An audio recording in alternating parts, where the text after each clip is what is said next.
Are you in love with the idea of drinking alcohol with moderation like a normal person? Maybe you have quit drinking for extended periods of time, and after your break, you come back to drinking with some success at moderation, only to slowly settle back into your old habits of drinking. This was me for a few years. I always wondered why it was so hard for me to moderate and why having just a few drinks was a little bit easier after a break. But I would always inevitably slip back into my older routine. So I asked Google, I listened to a few podcasts, and I read some articles, and I've got a few answers for you. Say hello to my dogs. We are going to use my dogs to demonstrate our response to alcohol. We're going to do this by comparing their addiction to treats and inability to self-regulate with a problematic drinker's inability to self-regulate with alcohol. More on this later. And I actually never understood people who have moderation. I'm like, how do you see a good time and decide, nah, I'm good. I'm fine with just a little bit of fun. I would never want to have too much of a good time. How reckless. Then again, that's how my fiance drinks, and she got to enjoy having drinks while we went to France for a wedding, while I just walked around like a creeper taking photos of people drinking. So whose way is better? I do have better stories, but that's besides the point. Trying to regulate drinking drove me insane.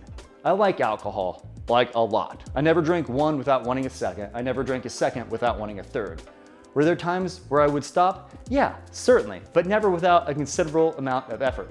So I wasn't the kind of drinker that would always drink until I passed out, but I was the kind of drinker that always wanted more, and moderation, while possible, was a complete nightmare. It was mental anguish, and I wanted to understand why.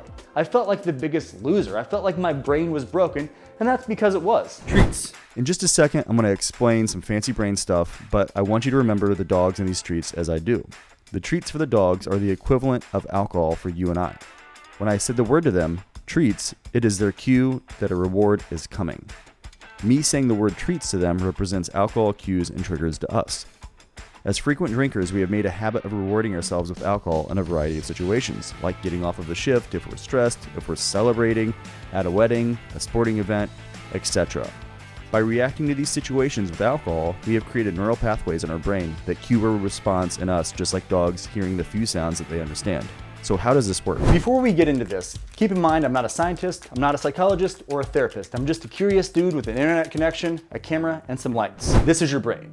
This part of your brain, the part that the arrow is pointing to, is called the orbitofrontal cortex. The orbitofrontal cortex is the area of the prefrontal cortex that sits just above your orbits, also known as your eye sockets. When we drink, endorphins are released in this area, and that's why we feel pleasure. Like always, you can't go wrong on that blue moon. Our brain loves dopamine. When we get it, we want more. The orbitofrontal cortex is really good at identifying rewards or brain treats. When a drinker is craving a drink, it is essentially the same thing as the dogs after hearing their favorite word. The dogs are laser focused right now. They are receiving dopamine and they are prioritizing doing whatever they can to get a treat. This is your brain on drugs. Wait, it's not over yet. This is what your family goes through. Your friends? Unlike dogs, humans have a large prefrontal cortex. The frontal lobe of a dog's brain makes up 10% of the brain, whereas in humans it occupies the front third of our brain. The prefrontal cortex is where higher level processing and thoughts take place. But if you have a weak prefrontal cortex, it is difficult to recruit the thinking part of your brain when you are in a difficult situation. This causes you to give in to instant gratification and poor behavior. Giving into your impulses actually weakens your neuroplasticity, which makes it harder for your brain to communicate effectively if you are triggered. So the dogs, they've got a terrible prefrontal cortex. They don't know when to stop. Come here, Chloe. And it's not just with substances, drugs, or sugar that can affect your neuroplasticity either.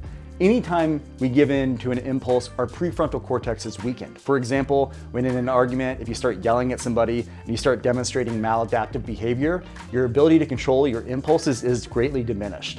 So the next time you are triggered during an argument, it will be harder to activate the thinking part of your brain. This is very similar to what happens when we experience alcohol cravings. Our triggers are so intense, we give in to our brain's desire for that sweet, easy dopamine that comes from alcohol, or yelling, substances, sugar, eating your own hair, whatever your bad habit is. I sometimes run it across my lip like this. But don't worry, there is some good news. You can strengthen your neuroplasticity by practicing reacting differently to your triggers. But if you give in to those old triggers even just one time after an extended period of abstinence, the pathways are reactivated. Now imagine saying the words treats or walk to your dogs but not following through on the promise. They would eventually stop reacting to those words. The neural pathways would start to weaken. This is like a drinker who has made a habit of reacting to their alcohol triggers with a positive response by not drinking. Over time, the reaction to the cravings becomes less and less.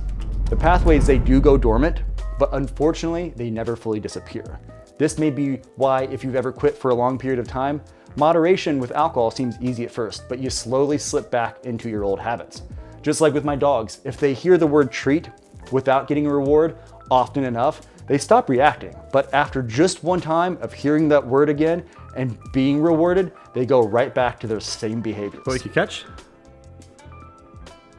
Oh, almost. I hope you found this information helpful, and if you're wanting to learn more about quitting drinking, I made this video about my journaling practice and how writing in the Notes app led to me adopting a sober lifestyle. I think you'll really like it.